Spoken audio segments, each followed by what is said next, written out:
오늘 밤 잠들기 전에 잠시 한 사람을 떠올려 보십시오. 아주 오래 알고 지낸 사람도 좋고, 지금도 자주 만나는 사람도 좋습니다.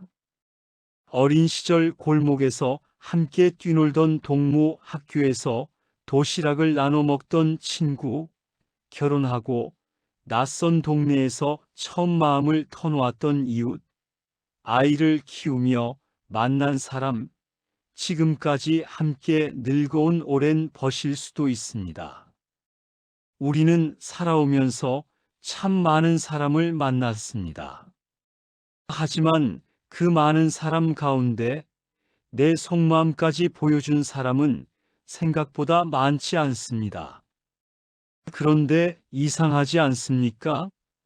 우리 가슴에 가장 오래 남아있는 상처는 대부분 낯선 사람이 준 것이 아닙니다.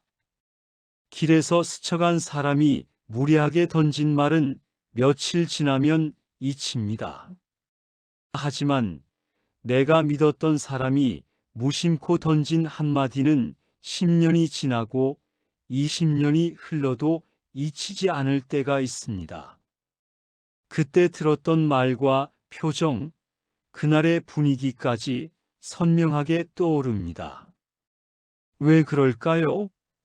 가까운 사람에게는 이미 마음의 문을 열어놓았기 때문입니다. 낯선 사람의 말은 대문 앞에서 멈추지만 가까운 사람의 말은 대문을 지나 마당을 건너 내 마음 가장 깊은 곳까지 들어옵니다.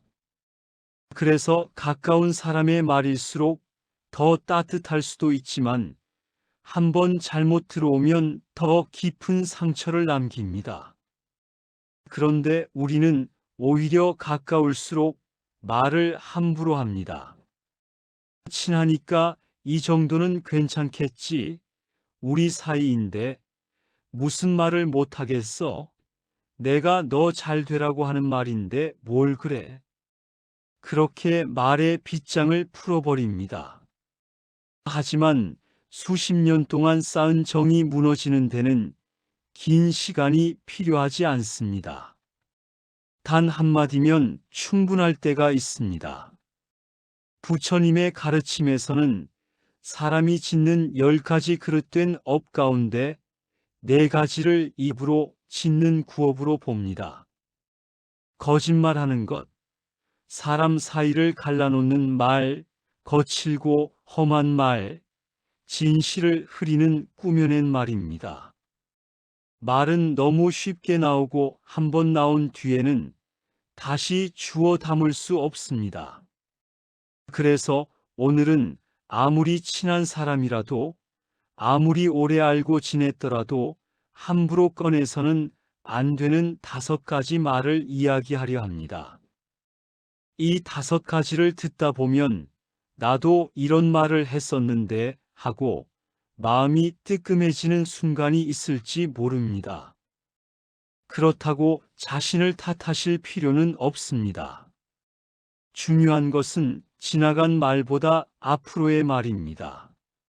법구경에는 사람이 입이라는 도끼를 지니고 살아간다는 뜻의 가르침이 있습니다. 도끼는 잘 사용하면 필요한 것을 만들지만 잘못 휘두르면 자기 자신을 다치게 합니다. 말도 마찬가지입니다. 우리는 말에는 형체가 없으니 쉽게 생각합니다. 물건을 깨뜨리면 조각이 남고 사람을 때리면 상처가 보이지만 말은 입 밖으로 나오는 순간 공기 속으로 사라지는 것처럼 보입니다.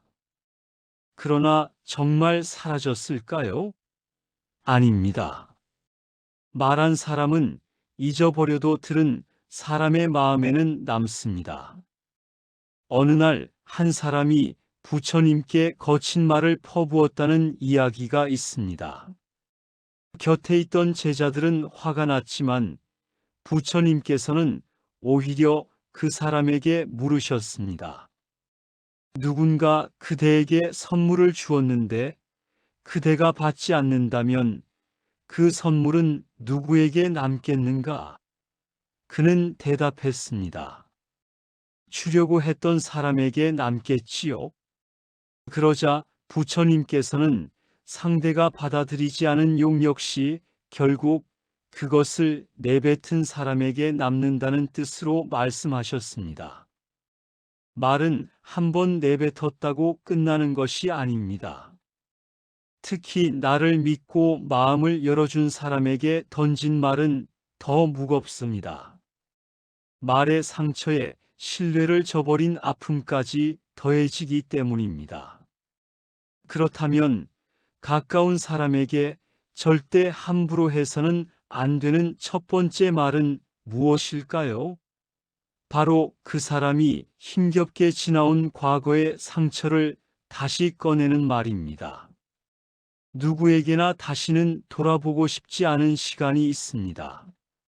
남편에게 모진 대우를 받으며 살았던 시절이 있을 수 있습니다. 사업이 무너져 밤중에 도망치듯 집을 옮겼던 사람이 있을 수도 있습니다. 아이를 잃고 오랫동안 마음을 추스르지 못한 사람도 있고, 시어머니의 모진 말을 견디며 10년을 눈물로 보낸 사람도 있습니다. 그런 이야기를 누군가에게 털어놓았다는 것은 그만큼 그 사람을 믿었다는 뜻입니다. 마음의 상처를 보여주는 것은 누구에게나 쉬운 일이 아닙니다. 그런데 시간이 흐른 뒤 술자리에서, 여러 사람이 함께 있는 자리에서, 혹은 서로 다투다가 그 이야기를 다시 꺼냅니다. 너 예전에 그런 일도 있었잖아. 옛날에 그렇게 살았으니 지금은 그래도 괜찮은 거지. 말한 사람은 위로라고 생각했을 수도 있습니다. 사실을 이야기했을 뿐이라고 생각할 수도 있습니다. 그러나 듣는 사람에게는 겨우 딱지가 앉은 상처를 다시 뜯어낸 것처럼 아픕니다. 더 무서운 것은 그 순간 이런 생각이 든다는 것입니다. 내가 믿어서 털어놓았던 이야기를 저 사람은 아직도 가지고 있었구나. 필요하면 언제든 꺼낼 수 있는 말로 간직하고 있었구나. 그때부터 마음의 문이 닫힙니다. 혹시 여러분도 누군가를 믿고 가장 힘들었던 시절을 털어놓았다가 나중에 그 사람이 아무렇지 않게 그 이야기를 꺼내는 바람에 내가 왜 그때 그런 이야기를 했을까 하고 후회하신 적이 있으십니까? 그래서 정말 귀한 사람은 남의 비밀을 많이 알고 있는 사람이 아니라 알고도 말하지 않는 사람입니다. 상대가 무엇 때문에 울었는지 알고 어떤 일을 겪었는지 기억하면서도 먼저 꺼내지 않습니다. 상대가 스스로 이야기를 시작하면 그제야 조용히 들어줍니다. 그런 사람 곁에서는 마음을 놓을 수 있습니다. 누군가 여러분에게 아픈 과거를 털어놓았다면 마음 깊은 곳에 넣고 뚜껑을 덮어두십시오. 그 뚜껑은 이야기의 주인이 직접 열기 전에는 열지 마십시오. 위로하고 싶다면 과거를 들추지 말고 지금의 모습을 이야기하십시오. 요즘 얼굴이 참 편안해 보여. 이 한마디가 옛날에 그렇게 고생했으니 지금은 행복한 줄 알아야지라는 말보다 훨씬 따뜻합니다. 두 번째는 다른 사람에게 들은 이야기를 옮기는 것입니다. 불교에서는 이것을 양설, 두 개의 혀라고 표현합니다. 이 사람에게 들은 말을 저 사람에게 옮기고 저 사람의 이야기를 또 다른 사람에게 전하는 것입니다. 그런데 대부분 처음부터 악한 마음으로 그러는 것은 아닙니다. 대개 이렇게 시작합니다. 이건 너한테만 이야기하는 건데 절대 다른 사람에게 말하면 안 돼. 내가 알아야 할 것 같아서 이야기하는 거야. 걱정돼서 알려준다고 생각하고 친하니까 말해주는 것이라고 여깁니다. 하지만 아기가 없다고 해서 결과까지 없어지는 것은 아닙니다. 여러분도 이런 경험이 있을지 모릅니다. 분명히 나만 알고 있으라고 들었던 이야기가 어느 날 온 동네에 퍼져버립니다. 그러다 이야기의 당사자를 마주쳤는데 그 사람이 나를 보는 눈빛이 예전과 달라져 있습니다. 그제야 가슴이 철렁합니다. 말에는 이상한 성질이 있습니다. 사람을 거칠 때마다 조금씩 모양이 달라집니다. 처음에는 그 집 며느리가 요즘 많이 힘든가 봐였던 말이 몇 사람을 지나면 그 집 며느리가 이혼하려나 봐가 되고 조금 더 지나면 다른 사람이 생겼다더라는 전혀 다른 이야기까지 붙습니다. 처음 전달한 사람은 억울합니다.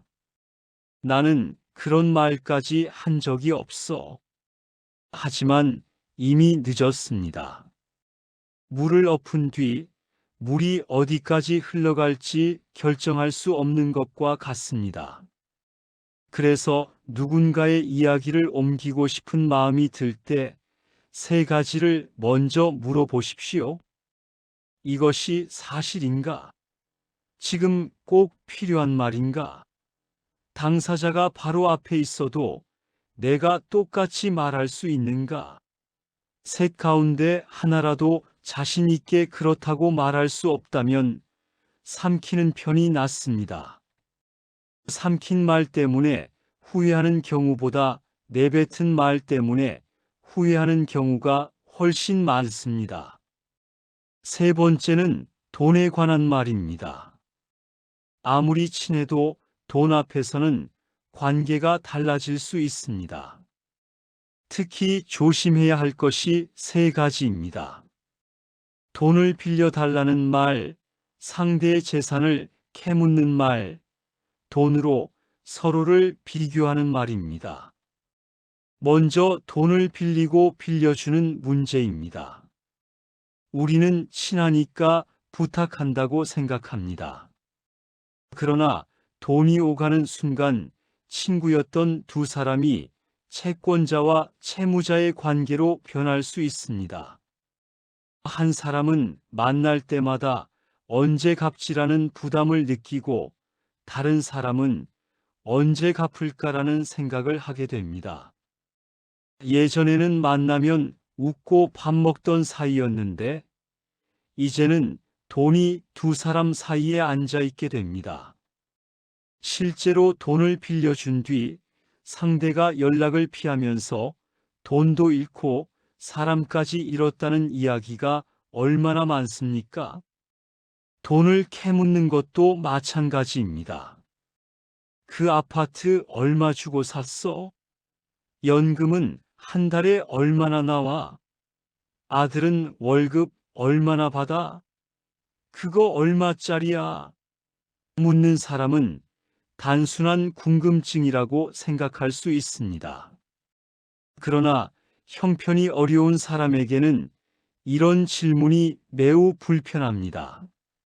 대답하면 초라해지는 것 같고 대답하지 않으면 괜히 숨기는 사람처럼 보일까 걱정됩니다. 비교하는 말은 더 위험합니다. 그 집은 아들이 잘 돼서 좋겠다. 우리 애는 이번에 차를 바꿔줬는데 너희 집은 그래도 빚은 없잖아. 자랑하려고 한 말이 아니어도 듣는 사람의 아픈 곳을 건드릴 수 있습니다. 특히 자식을 돈이나 성공으로 비교하는 말은 부모에게 오래 남습니다. 금강경에서는 형상 있는 모든 것이 한결같이 영원하지 않음을 일깨웁니다. 돈도 마찬가지입니다. 오늘 있다고 내일까지 있다는 보장이 없고 오늘 부족하다고 평생 부족한 것도 아닙니다. 그렇게 변하는 것을 기준으로 사람의 가치를 판단하고 비교해서 무엇을 얻겠습니까? 오히려 관계만 상합니다. 그래서 진짜 어른스러운 사람은 남의 형편을 함부로 묻지 않습니다. 자기 형편을 자랑하지도 않습니다. 누군가 잘 되면 진심으로 축하하고 어려운 사람이 있으면 티내지 않고 조용히 밥 한 끼를 삽니다. 도움을 주고도 내가 그때 너 도와줬잖아라고 말하지 않습니다. 이것이 무주상보시의 마음과 닿아 있습니다. 도왔다는 흔적까지 내려놓는 것입니다. 네 번째는 상대의 가족을 평가하는 말입니다. 이것은 정말 조심해야 합니다. 사람은 자기 흉은 어느 정도 참아도 자식 흉은 견디기 어렵습니다. 남편 이야기, 아내 이야기, 며느리 이야기, 손주 이야기도 마찬가지입니다. 그런데 재미있는 것은 가족 흉을 대부분 그 사람이 먼저 시작한다는 것입니다. 친구가 말합니다. 우리 며느리는 요즘 전화 한 통이 없어. 우리는 위로해주고 싶은 마음에 얼른 맞장구 칩니다. 내가 봐도 그 며느리는 좀 그래. 예의가 없더라. 그런데 조금 전까지 며느리를 흉보던 친구의 표정이 순간 굳습니다. 왜 그럴까요? 내가 내 가족을 흉보는 것과 다른 사람이 내 가족을 흉보는 것은 전혀 다르기 때문입니다. 하소연은 반드시 동의를 바라는 것이 아닙니다. 대부분은 내 마음을 알아달라는 뜻입니다. 많이 서운했겠다. 속이 참 상했겠네. 사실 이 정도면 충분합니다. 그런데 우리는 사람을 평가해 버립니다. 그 며느리는 원래 그런 사람이야. 바로 그 순간 선을 넘습니다. 자식도 마찬가지입니다. 어머니가 우리 아들은 정말 속을 썩여라고 말한다고 해서 내가 봐도 내 아들은 문제가 있어라고 말해서는 안 됩니다. 어머니에게 자식은 자신의 살점과 같습니다. 내가 내 살을 꼬집는 것과 남이 내 살을 꼬집는 것은 다릅니다. 배우자 이야기도 조심해야 합니다. 친구가 남편과 싸웠다고 하소연합니다. 그때 내 남편은 원래 성격이 이상하잖아라고 말해버리면 그 말은 오래 남습니다. 부부는 오늘 죽을 듯 싸워도 내일 아침이면 함께 밥을 먹을 수 있습니다. 두 사람은 다시 화해했는데 중간에서 남편을 욕했던 친구의 말만 남습니다. 결국 밀려나는 사람은 제3자가 됩니다. 그러니 누군가 가족 때문에 속상하다고 이야기하면 그 가족을 평가하지 말고 그 사람의 마음만 받아주십시오. 그랬구나. 많이 힘들었겠다. 그것이면 충분합니다. 오히려 상대가 가족을 흉볼 때 살짝 감싸주는 사람이 오래 기억에 남습니다. 다섯 번째는 농담이라는 이름으로 던지는 상처와 충고라는 이름으로 던지는 지적입니다. 겉모습은 다르지만 둘에는 공통점이 있습니다. 좋은 포장지를 두르고 있다는 것입니다. 너 살이 너무 쪘다. 그 나이에 뭘 그런 걸 해? 얼굴이 왜 이렇게 늙었어? 그리고 상대의 표정이 굳으면 마지막에 이렇게 말합니다. 농담인데 왜 그래? 어쩌면 상처를 준 말보다 이 마지막 말이 더 아플 수 있습니다. 상대에게 상처를 주고는 아프다고 말할 권리까지 빼앗기 때문입니다. 아프다고 하면 속 좁은 사람이 되어버립니다. 충고도 비슷합니다. 내가 다 너 잘 되라고 하는 말이야. 나니까 이런 이야기 해주는 거야. 내가 아니면 누가 이런 말을 해주겠어? 그런데 상대는 부탁한 적이 없습니다. 우리는 좋은 일을 했다고 생각하지만 상대에게는 지적받았다는 기억만 남을 수 있습니다. 법 구경에는 남의 허물을 살피기보다 자신이 무엇을 했고 무엇을 하지 않았는지를 먼저 돌아보라는 가르침이 있습니다.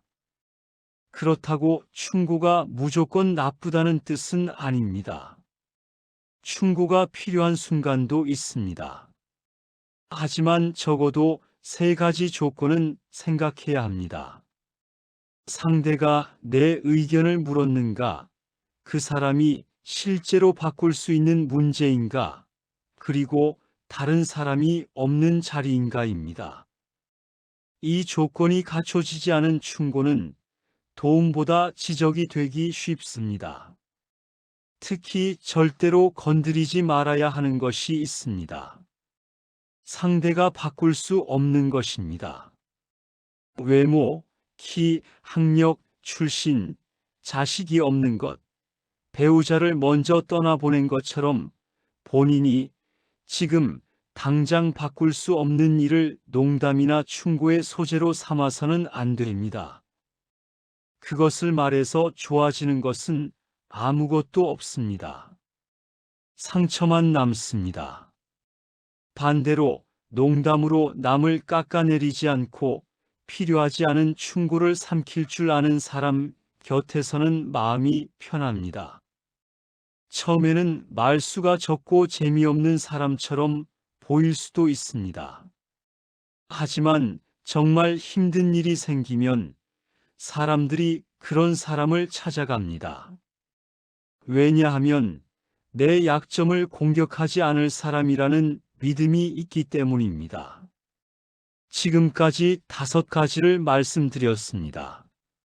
상대가 힘겹게 지나온 과거를 다시 꺼내는 말, 다른 사람에게 들은 이야기를 옮기는 말, 돈을 빌리고 캐묻고 비교하는 말, 상대의 가족을 함부로 평가하는 말, 마지막으로 농담과 충고로 포장된 상처입니다.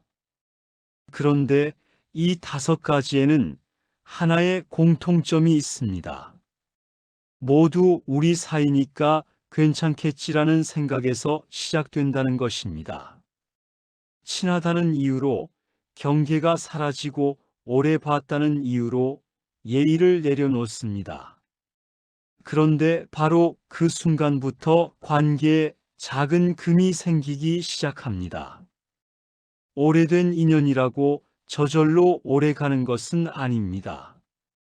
30년을 함께한 친구도 말 한마디 때문에 멀어질 수 있고 반대로 따뜻한 한마디 때문에 앞으로 30년을 더 함께할 수도 있습니다. 혹시 오래 알고 지낸 사람이 어느 순간부터 연락을 줄이고 조금씩 멀어진 경험이 있으십니까? 아무리 생각해도 이유를 모르겠다면 상대만 탓하기 전에 잠시 내 말을 돌아볼 필요도 있습니다. 혹시 그 사람이 어렵게 털어놓은 이야기를 다른 자리에서 꺼내지는 않았는지, 가족 이야기에 너무 깊이 들어가지는 않았는지, 농담이라며 아픈 부분을 건드리지는 않았는지 말입니다. 그렇다고 지난 일을 떠올리며 자신을 괴롭히지는 마십시오. 우리는 대부분 상대를 아프게 하려고 그런 말을 한 것이 아닙니다. 모르고 했습니다. 부처님께서 무명을 괴로움의 뿌리로 보신 까닭도 여기에 있습니다. 몰랐다면 이제 알면 됩니다. 알았다면 이제부터 멈추면 됩니다. 그렇다면 오늘부터 어떻게 해야 할까요? 세 가지만 실천해 보십시오. 첫 번째는 말하기 전에 딱 한 번 숨을 쉬는 것입니다. 하고 싶은 말이 목구멍까지 올라왔을 때 바로 내뱉지 말고 한 번 숨을 들이쉬고 천천히 내쉬어 보십시오. 겨우 몇 초입니다. 그런데 그 몇 초 사이에 말의 온도가 달라집니다.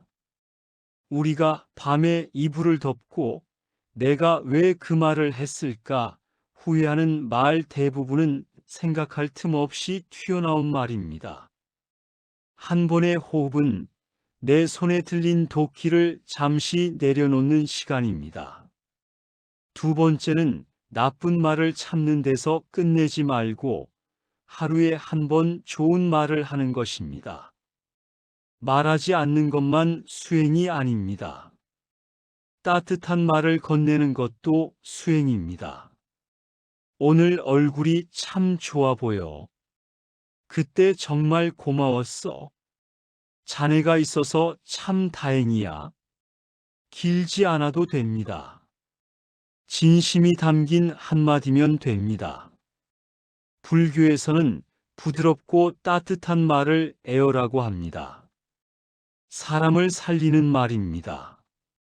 누군가가 몇 년 전에 나에게 했던 따뜻한 말을 아직도 기억하고 있다면 여러분도 이미 말 한마디의 힘을 알고 계신 것입니다. 세 번째는 잠들기 전에 그날 내가 했던 말을 돌아보는 것입니다. 오늘 내가 누군가의 과거를 함부로 꺼내지는 않았는가? 들은 이야기를 다른 사람에게 옮기지는 않았는가? 돈으로 누군가를 비교하지는 않았는가? 가족을 평가하지는 않았는가? 농담이나 충고라는 이름으로 마음을 아프게 하지는 않았는가? 잠시만 돌아보십시오. 잘못한 말이 생각나면 마음으로 참여하고 가능하다면 다음에 만나 따뜻한 말로 풀어주십시오. 특별히 잘못한 것이 없다면 오늘 하루 말을 잘 지킨 자신에게 감사하십시오. 말이 달라지면 사람의 표정도 조금씩 달라집니다. 여러분도 그런 어른을 만나본 적이 있으실 것입니다. 말수가 많지 않은데 그 사람 곁에 앉으면 이상하게 마음이 편안합니다. 내가 무슨 말을 해도 함부로 평가하지 않을 것 같고, 내 비밀을 다른 곳에 옮기지 않을 것 같고, 내 아픈 곳을 농담거리로 삼지 않을 것 같은 사람입니다. 그래서 사람들이 그 곁에 머뭅니다. 반대로 말로 사람을 자주 배워온 사람 곁에서는 사람들이 하나둘 조용히 멀어집니다. 그런데 정작 본인은 이유를 모를 수 있습니다. 요즘 사람들은 왜 이렇게 정이 없어? 라고 말합니다.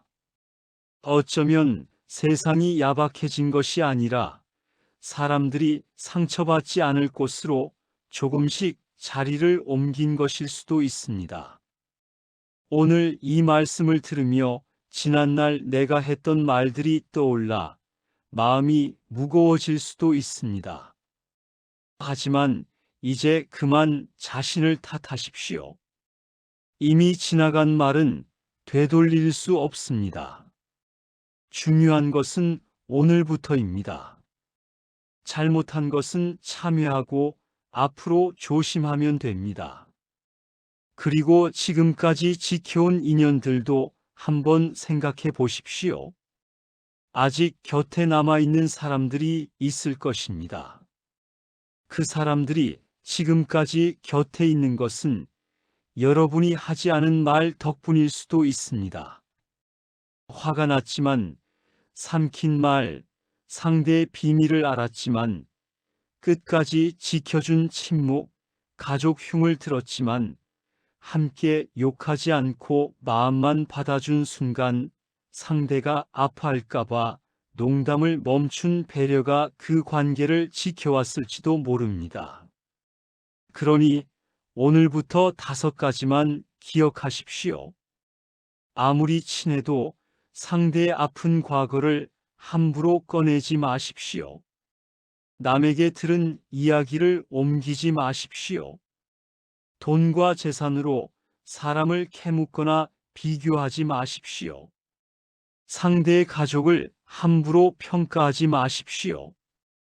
그리고 농담이나 충고라는 이름으로 상대가 아파할 부분을 건드리지 마십시오.